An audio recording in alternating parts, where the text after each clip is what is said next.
வீரா வந்து மாறன்கிட்டயும் கார்த்திக்கிட்டயும் பேசிகிட்டு இருக்காங்க. அப்போ அந்த நெல்லிக்கனி மாதிரி குத்ததை பற்றி, அந்த சாமியார் குத்ததை பற்றி பேசிகிட்டு இருக்காங்க. என்னடா இந்த காலத்தில் போய் அதெல்லாம் ஒன்றும் இல்லைடா, யதார்த்தமாக நடந்திருக்கும். நான் பாஸ் பண்ணிட்டேனேன்னு தான் அவனுக்கு இது பண்ணேன், மற்றபடி வேறு எதுவும் கிடையாது. நீங்களே எதாவது தப்பாக புரிஞ்சுக்காதீங்க, அதெல்லாம் ஒன்றும் இல்லை.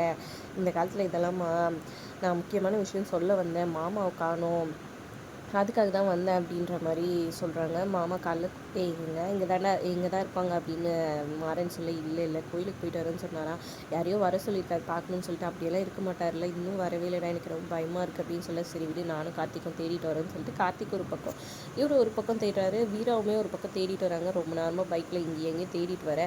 அப்போ வீராவும் ஒரு லாரி ஃபாலோ பண்ணிகிட்டே வருது. வீரா உடனே வந்துட்டு மாறன் ஃபோன் பண்ணி சொல்ல, மாறன் லொக்கேஷன் அனுப்பி நான் உடனே வரேன், ஓட்டிகிட்டே நிறுத்தாதன்னு சொல்லிடுறாங்க. சரின்ட்டு இவங்களும் ஓட்டிகிட்டு போயிட்டே இருக்கிறாங்க. கரெக்டாக மாறன் வீரா கிட்ட வர நேரத்தில் வந்துட்டு இங்கே டிரைவருக்கு ஃபோன் பண்ணுறாங்க நம்ம விஜி, அவளை அடிச்சிடு, ஆனால் வந்துட்டு அவளை உயிருக்கு எந்த ஆபத்தும் வரக்கூடாதுன்ற மாதிரி சொல்லிடுறாங்க. சரின்னு இவரும் வந்துட்டு கரெக்டாக இடிக்கும் போது மாறன் வந்து பார்க்குறாரு. இடித்த ஆட்டோலேருந்து வெளியே வந்து வீரா விழுறாங்க. அப்படியே ஷாக் ஆகி போயிடுறாரு. அப்புறம் அந்த லாரி எடுத்துக்கிட்டு அவர் எஸ்கேப் ஆயிடுறான் அந்த டிரைவர். அப்புறம் மாறன் வந்து வீராவை தூக்கிக்கிட்டு ஹாஸ்பிட்டலுக்கு போகிறாரு. ஹாஸ்பிட்டல் போனால் ஐசியூவில் வச்சிடுறாங்க, கட்டெல்லாம் போட்டுட்டு. எதுவும் இப்போதைக்கு சொல்ல முடியாதுன்னு சொல்லிட்டு அப்படியே அழுதுட்டு நிற்கிறாங்க மாறன்.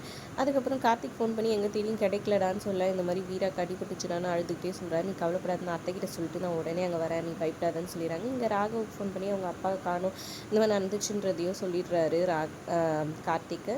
ஹாஸ்பிட்டலுக்கு வரத்துக்குள்ளே வந்துட்டு மாறனுக்கு ஃபோன் வருது, வீடியோ காலு.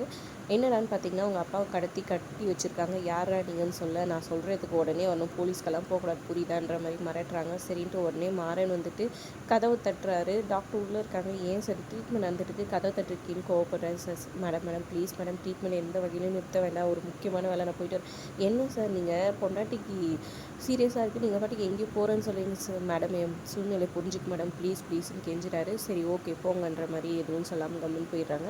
அப்புறமா மாறன் வண்டி எடுத்துக்கிட்டு வேகமாக அந்த லொக்கேஷன் நோக்கி போயிட்டுருக்காரு. கார்த்திக் இவங்கெல்லாம் வந்துடுறாங்க. வந்து பார்த்துட்டு அழுது நிற்கிறாங்க. பிருந்தா, கார்த்திக், வள்ளின்ட்டு. இங்கே அவங்க அப்பாவை போயிட்டு கரெக்டாக பார்க்குறாரு.